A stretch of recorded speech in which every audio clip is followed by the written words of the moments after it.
Hello and good evening, good morning, or good afternoon, everybody. It is really a pleasure to be here and look today, what we have here today. I was really looking forward to this moment.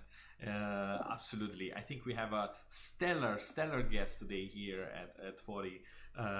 And I so looking forward to introduce them to you.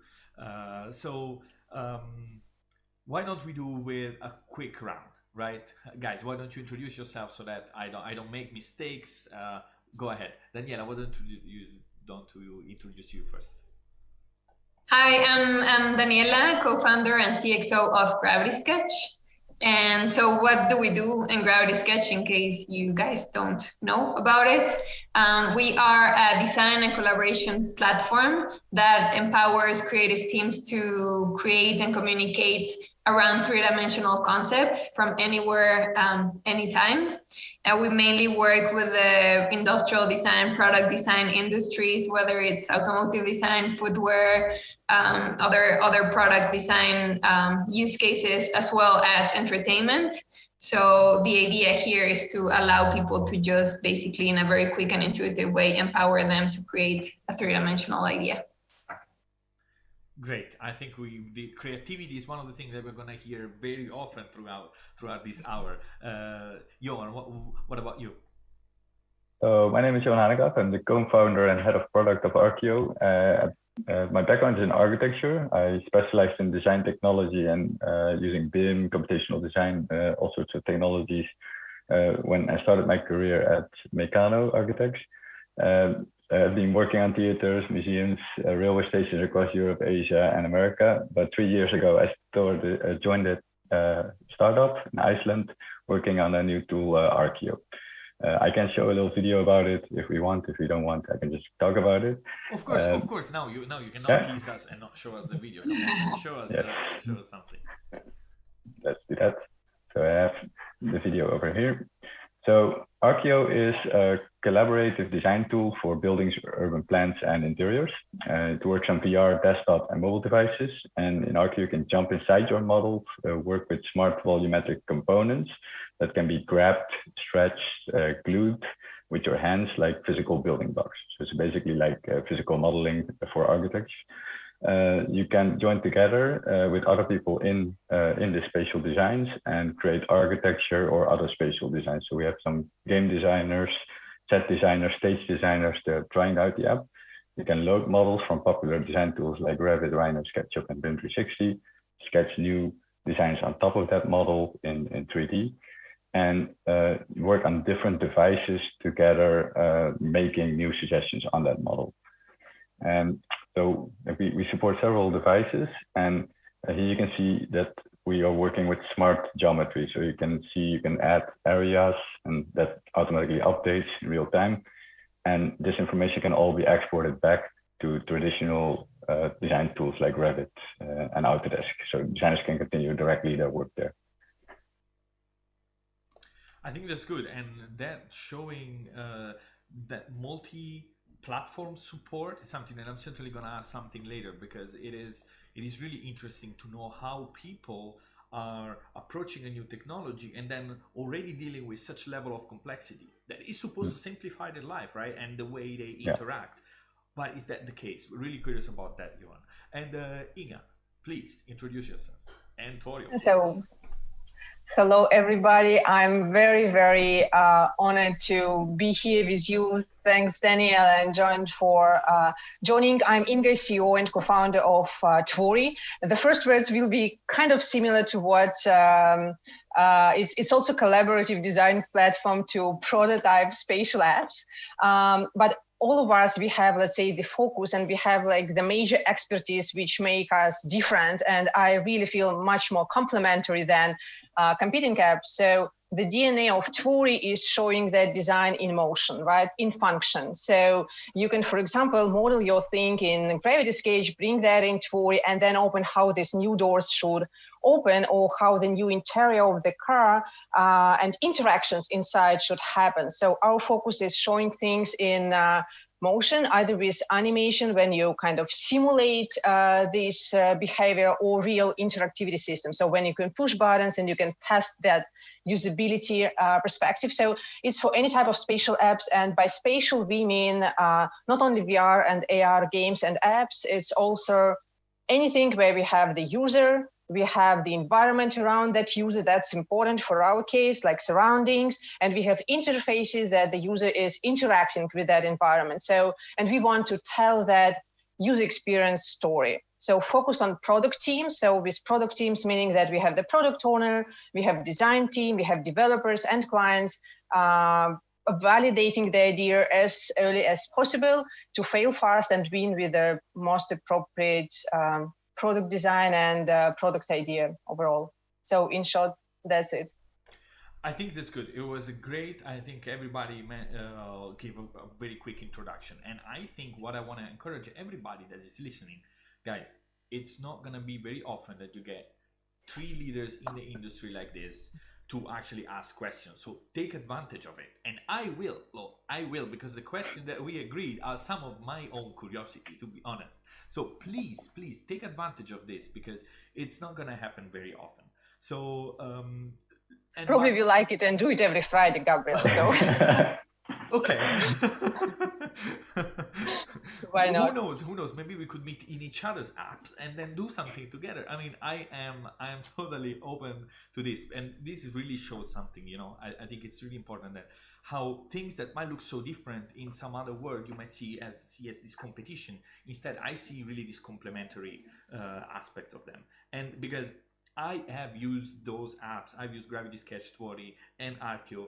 Arkio not yet, I have to say. I haven't meshed everything together yet, but I have, with Gravity Sketch and Tvori, created a car without having any 3D modeling experience, bringing it into Tvori, created an animated scene.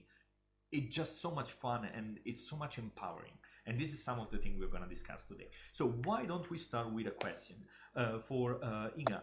The first question is, why a creative app in VR? Why that? Why not something else? I think for me, the answer is pretty straightforward. For me, it's the superpower of something that I can't achieve in any other medium. So I was even probably thinking for years that being a girl, I don't have that great and deep spatial thinking. And before the navigator era, driving a car with a flat map was a challenge for me, honestly.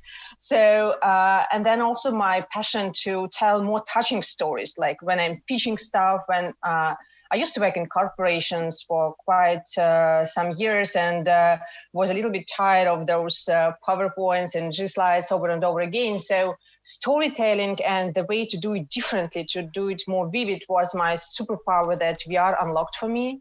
And honestly, I think that the most inspiration I still get is coming from the users who for whom it's like yes or no. So they're not capable to do it elsewhere rather than in VR. While people who are very experienced with CGI tools and they know fluent with real-time engines and traditional tools, for them it's always a trade-off. So it's always okay, do I have enough reasons to do that in VR versus doing that directly, let's say in Unity or Blender or wherever else? And they kind of looking for those concrete criteria and the speed up and efficiency and what are those benefits. But it's such a blast to see people who are using today 2D or even, I don't know, pen and paper things or PowerPoints to pitch their, let's say, real world ideas. And then they open VR, and that's kind of feeling that is a superpower that we bring with VR. So it's as easy as that. So it unlocks the opportunity that can't be achieved for myself and for millions of other people outside this medium. So. And that what got me into it. I mean, the moment that you are able to start doing something you would never be able to do it, it's like, okay, I'm hooked. I'm not gonna leave, because this is just a game changer. And Daniela, I do have the first question from the audience. Never been so fast. So, and this also now I'm bringing to Daniela, but everybody of course can chip in. What do you think are the main current barriers for adoption? And what is the key tech innovation that will help you dramatically evolve your product? The main challenge, I would say, is wearing a headset in your face. I think that's the biggest barrier that I'm pretty sure the 3 of us face. And this is because obviously it's something a bit weird if you're not used to it, right? Once you get used to it, you just you just forget that you're wearing something in your head, because that thing in your head is bringing the superpower that Inga was speaking about. But I would say that, before you experience any of these tools or any other tools within VR, and that you realize how much you can achieve and how different your creative process can be, it's really hard to get people to jump into the VR headset and really try to, like, explore it and make use of it. So, the biggest innovation that I would see coming in the future is making more comfortable headsets, making headsets that are maybe smaller, or, like, more accessible, and so on. Yesterday, it's really funny, I was having a conversation with one of the designers in the Oculus team, and we were talking about all of this, right? Like, the way that they're, like, doing VR at the moment is, like, the best way they can do it, but obviously they know there's so much innovation to be done, so that, anyone can be using VR for their workflow. Anything that you guys want to add? Because I think that one hardware is certainly one. Anything else? So it's the way that you have to wear it, and it's still kind of not that amount of headsets out there, right, on the market. So, I mean, until we have probably 10 million of Quest, it's still not self-sustaining ecosystem. So when we have 10 million, we are kind of starting to getting the pace. There are new headsets coming in. But honestly, when I'm checking my calendar every morning and I see, okay, my morning meetings are going to be in Tvori shapes, and it's a blast. I mean, I can sit at the couch. I don't have to make makeup, drink tea, whatever. I just jump into that meeting and I'm all, focused and concentrated, like improving this design or discussing some ideas. When I have the Zoom meeting in my calendar, okay, I need another 40 minutes, to prepare for that. But talking really about challenges, we will always have probably some minor percent of people who just keep talking about the motion sickness, about, let's say, I mean, not everyone can use the plane, right, and can fly, and we are super respectful about that.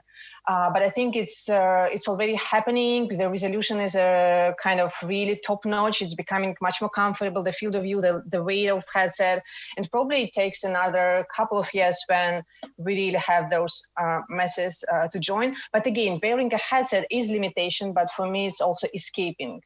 It's escaping from and full concentration, full focus. Because in Zoom, I can still do several things in parallel. So, Johan, maybe a question is, when is that people should then really create in VR? When is that it's really worth it, right? Because it's a trade-off, right, as we discussed. So one is the headset, but when is that is, okay, that is the moment that adds so much value. What's your take? I think this depends also a bit on, it's a comfort level, of course, of people, but there's one key advantage. There's actually a couple of key advantages that you have with VR that you simply cannot have with flat screen, when designing. One of them is having the feeling of scale, the spatial presence. This is basically what architects do the whole day. They are talking about spaces, about user experience, and this this medium is made for talking about space. You're actually in there, you're seeing those cars, those UX designs, you're seeing the architecture spaces. And the other one is having full 6 degrees of freedom with your hands to interact with the objects. The Apple touch devices, they did a lot for our user interfaces, for our, how tools work. And there's so many cool Pro apps on the iPad Pro that you can do all sorts of fun stuff with. But this is a next level.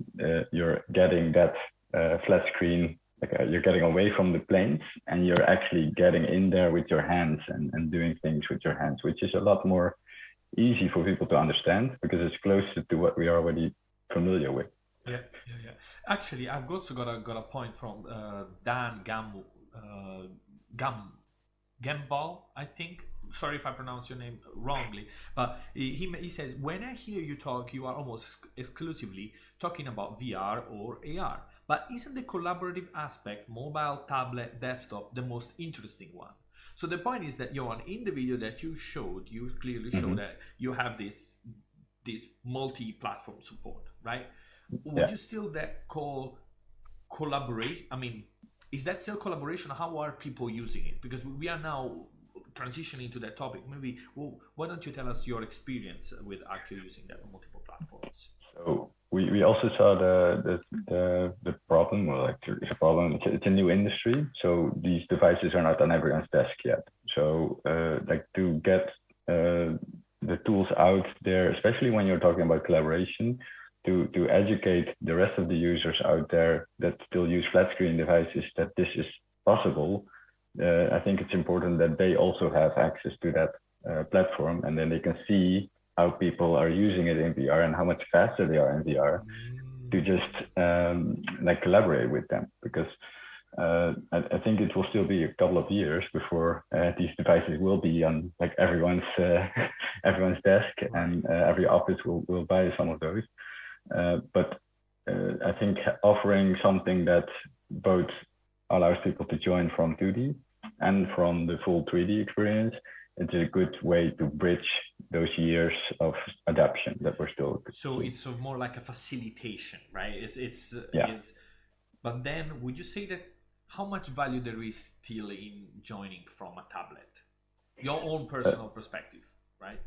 So it's of course less easy. Like you cannot just grab things and pick up things directly as you would be able to do in VR. But you're still able to have the conversation with a user, and a tablet has the advantage of having a touch screen, so you can easily do the little sketches. If you have an Apple Pencil, you can. There's some really good architects out there that can make amazing sketches, and they can still be part of that creative process.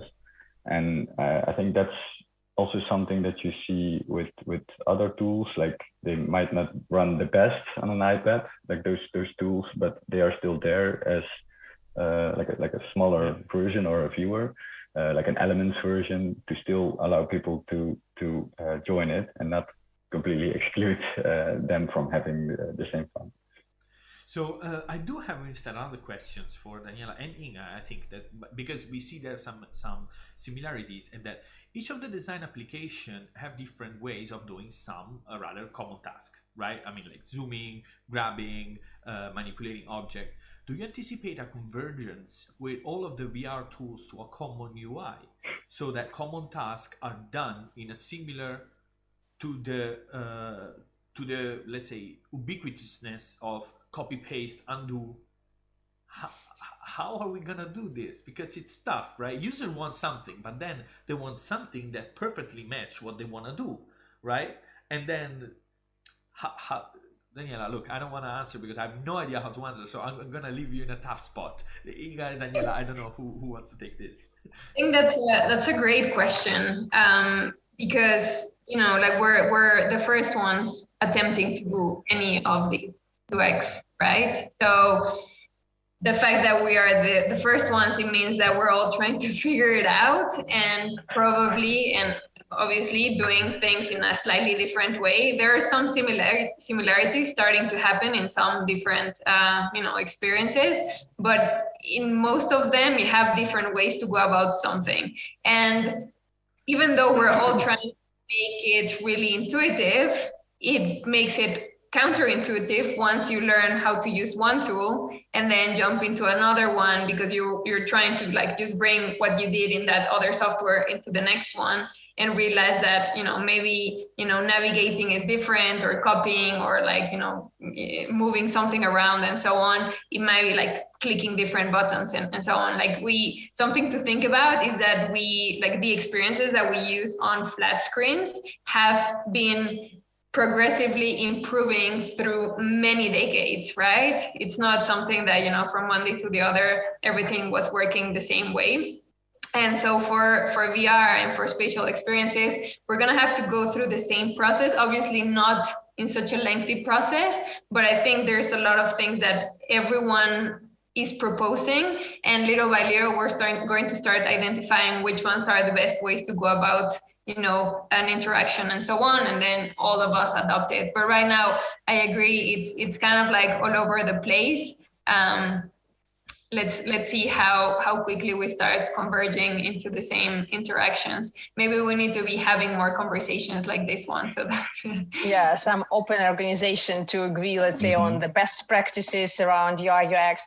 So Danielle is absolutely right. So when we started like discovering that like 5 years ago, it was the beauty that there were no standards, no best practicing, nothing. We could experiment like crazy. And I mean, we tried to push that it feels and looks like really VR born. That is so different from, let's say, 2D UIs. And we built that. And I think that 3D CGI, people loved it in terms of that is so intuitive.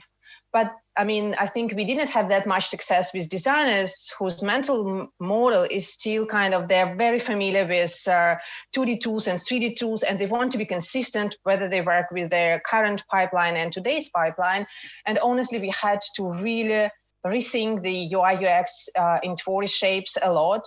And again, our own product helped us to fail fast, meaning that we've built the first iteration around menu, and the interactive prototype is so close to final product that with this fake prototype, you can test already on users. And we realized that while kind of product owners and animators, they love it, it's really like super spatial VR born, designers are more like getting that reaction that no, we really already have some patterns and some mental model that we want to inherit and reuse in VR. So we've rebuilt our menu. I'm still struggling a lot inside myself, let's say.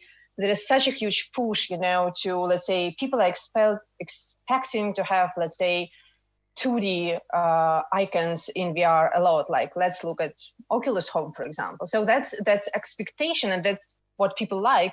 But we also don't want to just bringing this. No, that's not true. Wait a second. It's not true that people like it. I was reading a post on Reddit, and people were like, "Why this UI is like this? I don't understand." It's Gabriel. It's both. It's both. Oculus did a huge amount of research back around that, huge amount of surveys and research, and it's still kind of, and that's, I mean, we are still struggling between, let's say, no, we want to rebuild how people are interacting in VR, comparing with how we are using our phones and laptops.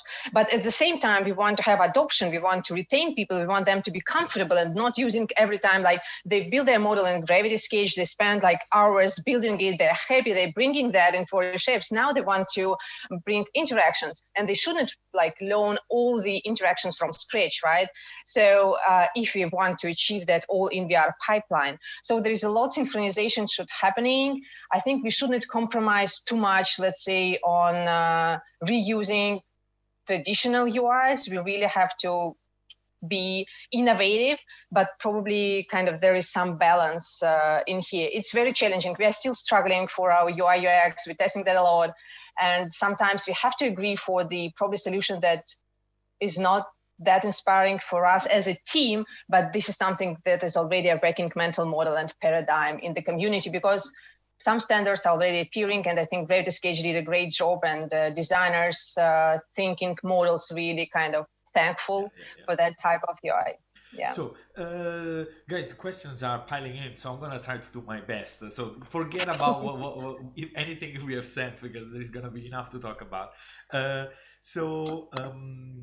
And I just want to mention what Jan Pfluger said. That is why it's important to have such tool for prototyping and test and optimize as early as possible. There is one question for Daniela straight away, and that is Gravity Sketch contemplating expanding their tools to support environmental design beyond their current focus on industrial design? And by the way, this is a question from Don Carson. I've seen creating incredible things in all sorts of VR tools. So Daniela, what about more than expanding beyond products? What about getting a broader perspective? How do you see about that? Yeah, I think the first one will be enabling animation. I'm just kidding, Inga. That's fine. We are going beyond animation now. Animation is just faking, but real interactions. I'm kidding, but I would say I would try to go about this question in a slightly different way, because the way that we see Gravity Sketch is a place where people can come and create anything that they want. We push a lot, product design, industrial design, automotive, footwear, and so on, because those are the use cases that we're really focused on. But in reality, it's almost as if we were giving someone a piece of paper and a pen, and they could basically do whatever they wanted with the tool, whether it was sketching on that piece of paper, or whether it was like pulling the paper around and just like making a shape out of it. it doesn't really matter. Like, we're just enabling people to have this spatial environment where they can create and collaborate together. So for environmental design and for like other ways of creation, I would say that the tools that we have within Gravity Sketch are already there for you to be able to do this. Something that we are always really careful on doing within Gravity Sketch, and I think all of us are trying to do the same thing, is trying to keep it as simple as possible. We all know the software, like the 2D software, that like 3D software, that it's super complex. It has like 500 buttons in there, and you sometimes don't even know what these buttons do. In Gravity Sketch, we only have 6 different features, like these different tools that people can use. And with that limitation of the tool, with this simple set of rules, you're able to create anything that you want. So yeah, basically, like, you can just jump into Gravity Sketch and essentially start creating. That's thank you very much, Daniela. And let's I do have a question instead for Johan, and that is, so we have talked about the work, I mean, let's say the creation process, right? But how do you see that integrated broadly, right? Because you can create something, but then if it stays there, or if you cannot put anything in, right? How do you see, in this case, Arkio tackling that challenge for an industry that I believe is particularly conservative, right? Because we're talking about architecture. I see that being different than a design, right? The kind of people. So, but maybe you can tell me more about it. Maybe it's good to first talk a bit about like how the architecture industry works. Like we often we are very siloed. Like we work or in design studio, or you're an engineer, or you're a structural designer. And the way we are educated, it is actually a collaborative group work often, because you're working on big projects, big buildings, lots of things that need to be worked out. So group work is pretty like essential and common. But the ways we now figured out how to work with that, it often went from like 2D drawings. We first started with 2D drawings. Lots of firms now made the transition to 3D with building information modeling. So we're all working together in one like final model that is like a digital copy of what is going to be built. So that transition is already taking place. A lot of big firms already fully transitioned, and they're basically just presenting their clients already in 3D. They're not even like thinking about doing it in 2D anymore. But there's still a pretty big, let's say, missing part for the actual collaboration part, because that still happens with 2D documents where like people send around PDFs and they start using their PDF notes to start marking up the drawings, and they start, like, some poor intern has to draw everything again back in Revit, and some other person has to model it again in some other app. So it's a really messy, complicated environment, a bit conservative, but there's definitely potential, and people already understand the power of working together in one shared environment because of the building information modeling. So what we want to do with Arkio is just add, like kind of fix that missing part of also getting the creative process in there to be collaborative, because that still happens with the napkin sketches and the little all sorts of messy things in order to fix that. And I think there's a huge potential there for streamlining the actual design process among architects and other disciplines. Right. Okay. And actually, I have a follow-up question from Kashir. I'm sorry. I'm really sorry. I'm butchering your name. Apologies. But Archaeo has recently implemented a really great hand tracking input mode with near feature parity compared to controller, and I've tried it. You guys did an amazing job. It was like incredible. Johan, can you share insight on how this interfacing mode was received? Current pros versus cons, and other thoughts on UX opportunities related to hand tracking with this experimentation, because let's face it, right? It's not many are pushing that further. It's like, I want to do 100% of what I do with a controller, but now with my hand. How did that go? So we got quite a number of users that used it and gave us some feedback. Like most of them, they really liked it, like the feeling of just using your hands to grab and move things around. They also said, I am missing a bit the controller sometimes, because the controllers give haptic feedback. They give you a bit more of a steady hold.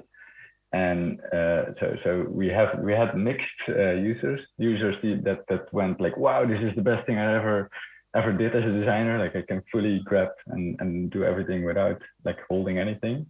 And designers that still prefer to have the controllers because it gives them better, more stable tracking. Like this is something that we probably have to work around, like all three of us. Like the tools are developing still, like each software update Oculus is doing, they're making things better. I can't wait to have that AR pass through that we're all waiting for 2 years already. Like that, the process of the hand tracking will hopefully improve, and that will also offer us new ways to make the apps even easier and more accessible. You know, and I think in the future, sometimes people are looking for black or white, this or that. I think that sometimes I put on the Quest and maybe I'm pitching around a couple of things, but then when I want to maybe go in my settings, then it's the moment that I grab the controller. So I think that there is a layer of activities that it might be better, just be more comfortable, because I don't want to look where my controllers are. I just pinch, do this around, send, share, that's it. That layer. When then another layer, the more creative maybe, right? Could be, maybe that's not the case. That's the moment I'm going to stick with controllers, maybe. But thanks, Johan. I do have a question for Inga. So there's been a lot of talking about Tvori, shapes, Tvori. What is it? What is these shapes coming up? Because honestly, maybe you can explain better than what I've been trying to do, because people are still a bit confused. Yeah, so sorry first of all about that confusion, and there is some confusion in the community. So probably some of our audience today, they know that we have Tvori, and Tvori is the editor. I think it's a very sophisticated and beautiful, robust piece of software running on PCVR. Also allows you to export that to cloud and then have those reviews running on standalone headsets. But it was not just possible probably to port it as is to Quest, to mobile. And there is still, like, you know, in gaming industry, we have mobile games on our phone, we have laptop games, but we still have hard rock games, you know, with those PCs and lots of other accessories. But it was not only a question that it's not technically possible probably to port Tvori as is to mobile and standalone headset. It was really a rethinking of the real problem and people's expectations based with all our knowledge and all the experience we've got throughout these 5 years. We've made so many discovery interviews, and 2020 was a good year also to rethink how designers work today, how UI, UX team, product teams work together. And it turned out that animation is really a superpower, but for designers, sometimes it's very time-consuming still, even though it's very, very accessible. So they want to push button, they want to have interaction, they want to pitch slides, let's say. And collaboration is already the standard, I would say, right? So Tvori on PC is a single mode thing. So, and shapes, because we said that let's shaping it together. And in reality, we did build it with our community of beta testers, of our fan club, I would say that way, with immediate feedback. So we've ran so many meetups, and given that the first prototype of Shape was pretty quickly on the shelf, I mean, is a product that is being built inside this product. So what I'm trying to say is that we keep pushing that spatial apps need spatial creation tools.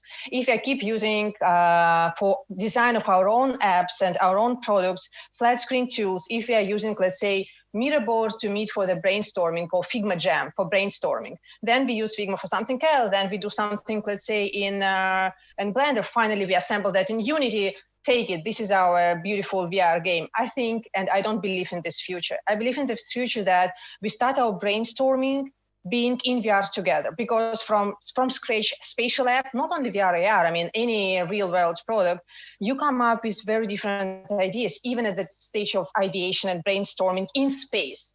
But you're already in space, so you ideate. Then the designer can focus and work, let's say, assembling, let's say, the 3D models and interfaces and environments, and invite other people to validate idea immediately. And ending up with an interactive prototype like we do today is really a blast. So for me, the vision and our team, let's say, strategic vision is actually to allow quicker time to market so that we only implement validated ideas. I mean, only when our end users did put their hands on these interactive prototypes, we start coding it in whatever engine is. And one of our developers recently said that for him right now, implementing shapes in shapes is like when finally in C++ we have this C++ compiler. So we already have them built in C++.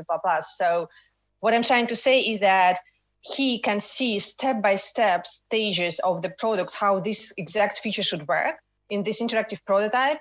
Then it takes him, I don't know, a day to implement that in Unity. And there are no back and forth reworking stuff. So it's very agile. And I think that's something that we enjoy and some of earlier adopters do. So it's a different product. It's focused on product teams. It's focused on product teams of product owners, designers, customers, and developers.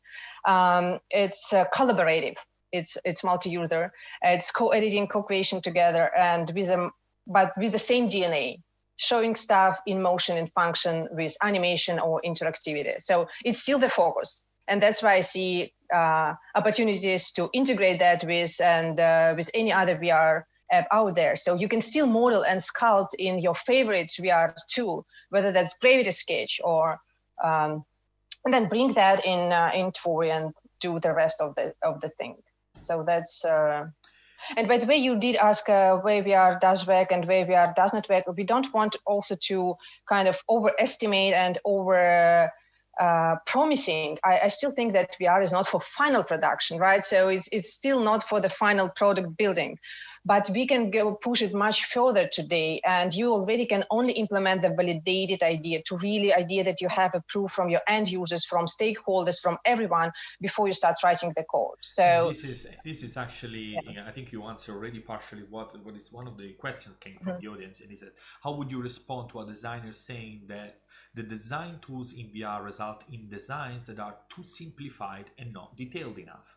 Well, it is because I think if you do it in VR, you want to be quick, you want to show it quickly, iterate so that quickly you can come up with something that is simple, but it's very close to what is going to be your final idea. And then you will, it's unlikely, and I'm not sure you would ever want to create a final product in VR. You always want to bring it somewhere else, right? You want to bring it to BIM, you want to bring it to Unity, you want to bring it to Substance Painter or whatever it is, right? So that is I think one of the points.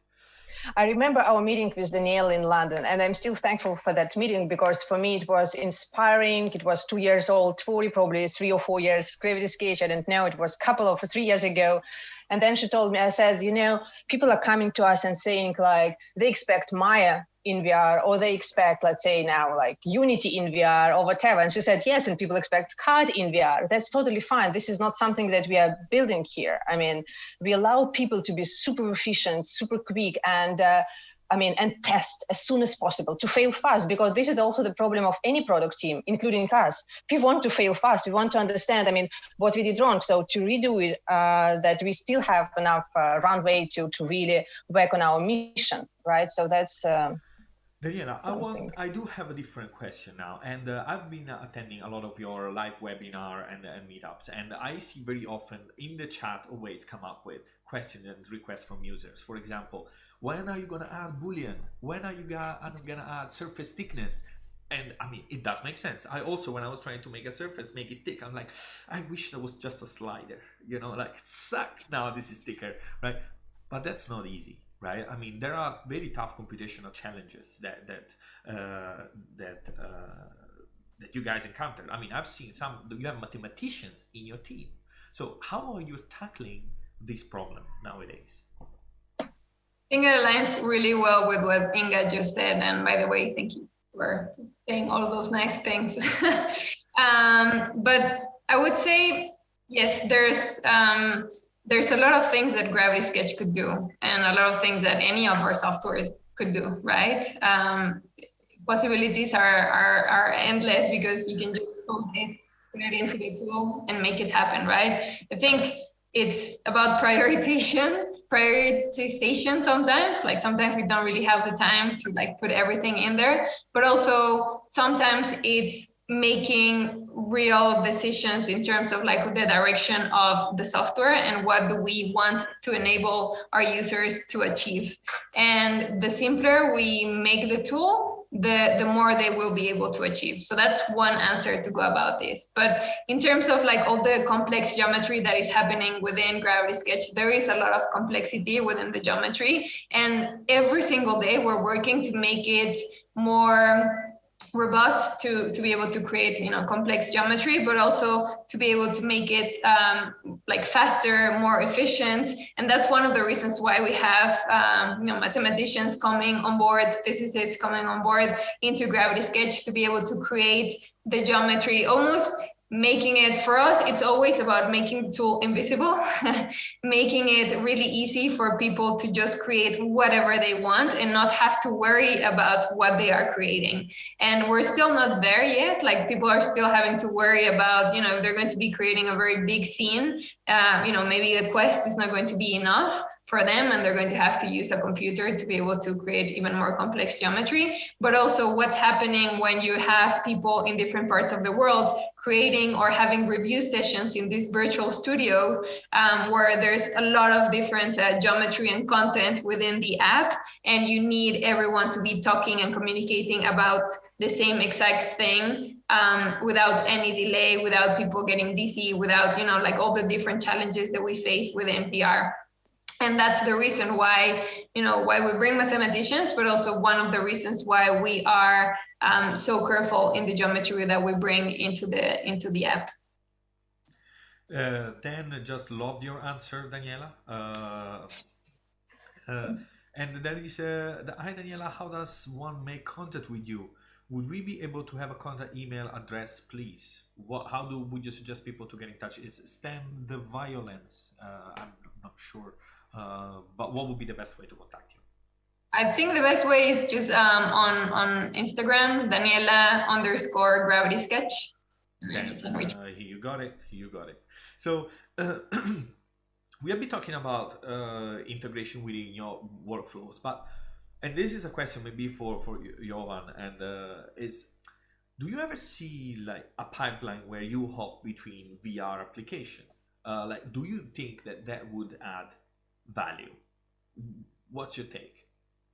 I actually already seen that happening a bit. Like, I've been doing some helping some architecture design studios with different universities around the world, and I've seen combinations of Gravity Sketch with Arkio and Tilt Brush and some other tools like merging together. So I think designers are already finding ways to do this. The process of doing this now often involves exporting and importing it again and hoping for the best.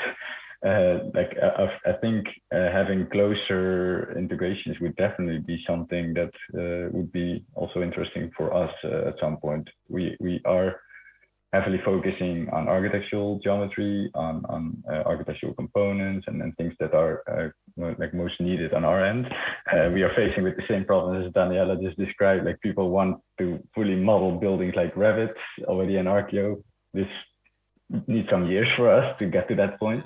But like, we want to offer a tool now that is already usable in the collaborative and the design sessions.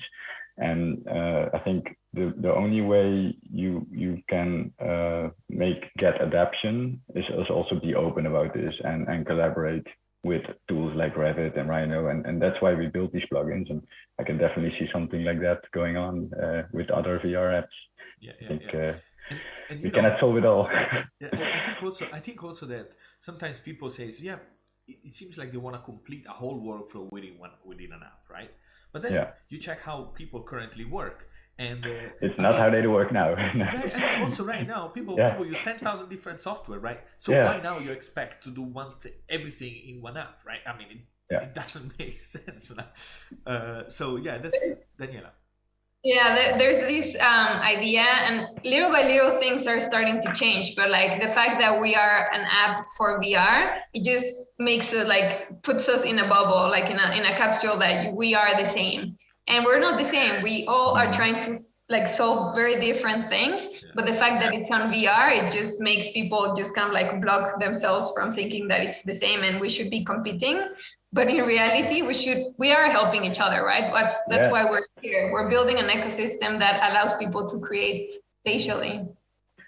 What is more, there is space for new players as well to join. If anyone from the audience is thinking and have a great idea around VR creation tool, I'm sure the market is gonna flow one day.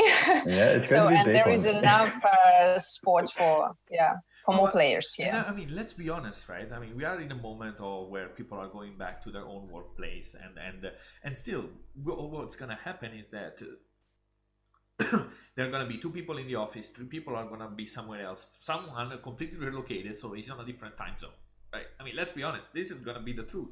So being together in space and be able to create and share, of course, if you are in a financial institution, that might not add any value, right? I could get it, unless maybe you want to meet in VR using other apps, that I would get it. But if you are creating stuff, right, the added value of being together in the same space and the feeling of scale and that level of collaboration that you could get, I think it's priceless. It's how would you do that on a 2D screen? It just doesn't make sense. I mean, I would feel almost like wasting time.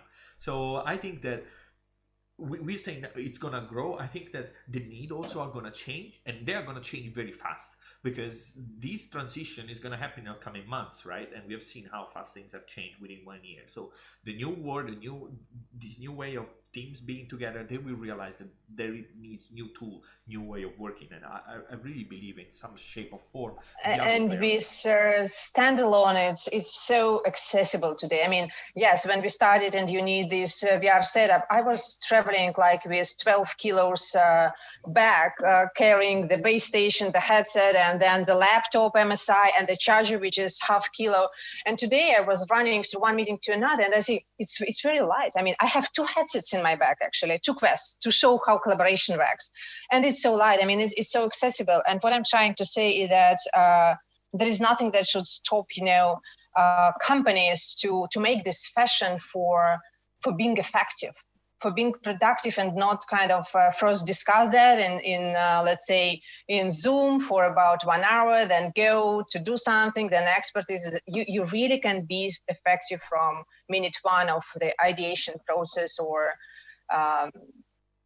so my 2 cents here. I do have a different questions now, and that is, you guys, I mean, being in a VR startup, it's a roller coaster. Startup in general are a roller coaster. I think VR startup might even be even a tougher one. So, and even a more exciting, I have to say, personally. That's my take. But so for all, let's say, the adrenaline junkies out there, right? So for all the people that might be looking for something like this, what are the skill set, profile, attitude that you guys look for someone that wants to join the team? Daniela, do you want to start? I would say that, like, the first thing that we usually look for someone that wants to join the team is basically that they believe in what we're trying to achieve, that they like knowing that we are really trying to make a difference in the design world and change how products are and ideas are brought to life. I think this is key for anyone that is joining a startup, and as you mentioned, a VR startup even more, because if you don't have that, then you can't really have conviction and like almost like fight every fight that happens every day.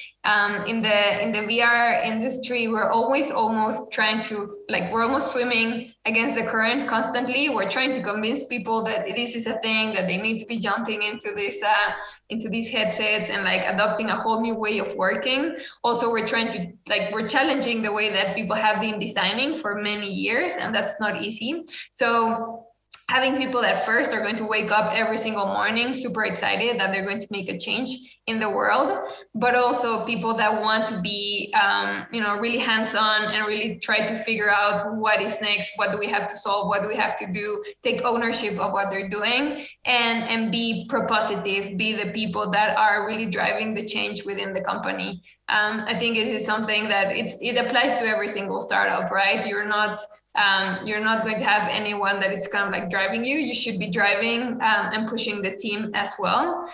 One really important thing is, of course, is that whatever you do within Gravity Sketch and within the startup that you're joining, is that you're going to have entire ownership of your work and really kind of like make an impact. And I think this is something that we don't speak too much about, and it comes up a lot when you're trying to compete with giants that can offer a lot of, you know, more things and like higher salaries, and we're really competing with these people to get talent, right? But where we differentiate is that you're not just kind of like a little drop in the ocean. Let's say it. Exactly. You're really having a massive impact, at least in our case, from day one, because you know we need people to hit the ground running when they join. Johan. I think I can add to that.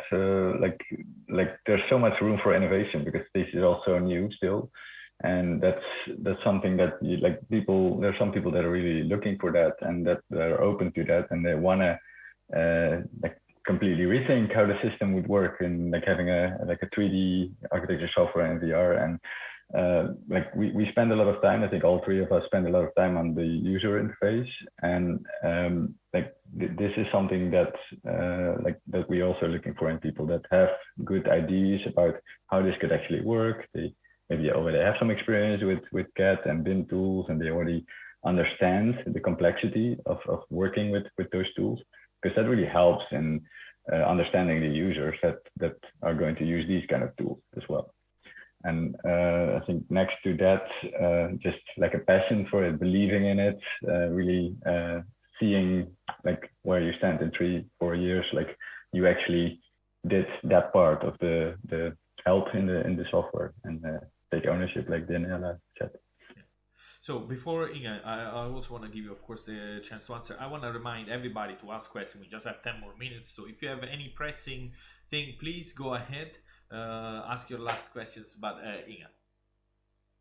Yeah, so first of all, fully agree with everything that Daniel and Johan said. That's totally true about being a startup, being a VR startup. So that's what makes it a lot different. And you know, I'm personally suffering a lot when I see new startup diversifying, VR startup diversifying their user base and going to PC, let's say, or excluding VR from their name. And but I fully understand those decisions because that allows you to grow your user base. And we all are here. It's a super challenging journey, and VR is still getting the pace. And sometimes I find myself in the position trying to convince VR people who are building the hardware that, yeah, VR for productivity is the future, that it's like you're sharing that passion. So as for our Tvori team, I mean, probably we are not that capable to build a beautiful creation tool outside VR, but we are still think that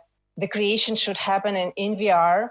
We can stream that to web, we can stream that and export anywhere, but the blast of building in VR, and that's why we are seeking people who to join the team who are as passionate as we are, who believe that, because it will be lots of discouraging things happening along the way.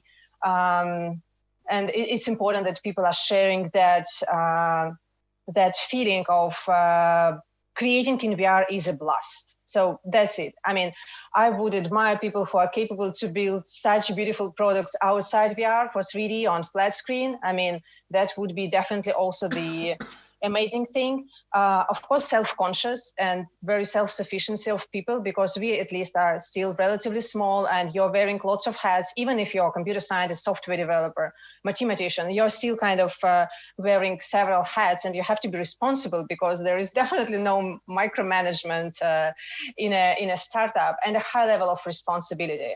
As we keep saying, end of every 2-week sprint and Tvori, building a startup is not drinking smoothies. It's stressful, but it's super rewarding because we are changing the way. So we want to build a tool that millions of users love and that it brings some real value. So there is no kind of bullshit happening in startup. It's all about like focusing on the real thing that you are building. And one of the developers who recently joined the team, he said, it was easier to join Google than you, but it's clear why. Because I mean, for startup, we are making the decision slowly because everyone becomes such an important role, right? And such an important team member that we can't allow ourselves to just bring random people. You have to be passionate about, joining, let's say, Tvori, you have to be passionate about XR, like Gabriel was. So he spent many hours in VR before he joined Tvori in different tools. And that's important. You can spend your hours in VR chat, but still it means that you're kind of passionate. You see that value. And talking about this, I think I'm not sure they're gonna have a lot of time to answer this question, but we got a question from Matt Whitby, Daniela, that I believe you might as well know. I believe he was here joining one of our webinars, and I believe he recently joined the team, right? So, and his question is, how do you all balance the tension between creating new workflows, new ways of creating, with improving or iterating on existing workflow tools in your respective industry? So how do you balance? So should we innovate, create something new, or should we try to improve what we had? Who wants to take this? Because that's going to be only one person, and then I would like to have one final question for everybody. Who want to take it? I can say something about it, because it is a bit of a chicken and an egg story with us. Like, if we wouldn't have the integrations with the other tools, it would be very hard for people to see the true value. And since we added those, we got a lot more uses, because we have the design process, the early design process is typically pretty short. If you just you mess up something and you do that in Revit or whatever. But this adds a lot more value throughout the design process, because the design process in all of our industries, it's not like a day that you're designing something. It's something that develops and adds and more and more detail, and more people start collaborating over time. So the integrations with the tools are essential to at least a certain level. But we don't want to be too limited by those tools. So we do the absolute necessary things there, but we try to focus mostly on the innovations we can do in the app itself. Clear, Matt. I hope that answers your question. I believe you can always, and like anybody, get in contact with Daniela, Johan, or Inga on LinkedIn or Instagram and ask for the question. I do have one last, because we just have a few minutes left, and that is, what about the future? Like, what makes you the most excited over the next 6 months? Daniela, start it out. Wow, yeah, well, so many things. I think this year a lot of things changed. A lot of it was one of the silver linings for for the pandemic was that people had to rethink how they're working, and it opened a lot of doors to us. And I think the most important part here was to understand and to see how creative teams are starting to understand this virtual studio within Gravity Sketch in a way that they're really just adopting it themselves and figuring out how it works for them. So for us is, how do we open this possibility to even more people? Right now we're working with our enterprise customers with co-creation and collaboration, but how do we bring it to the masses? Because VR is still not massive, but like to the masses, and how are we pushing these workflows into a very collaborative, communicative way of working, while we're still in different parts of the world? Johan. So we're planning to keep building on the 4 key areas that we defined. Like, we want to build out the modeling capabilities, improve collaboration, work better integrations with the tool. So that will all be coming. And we also see like an important role for the flat screens in getting people to be aware of the VR devices. So that's something that we're going to extend as well, making the flat version of the app more productive in that sense.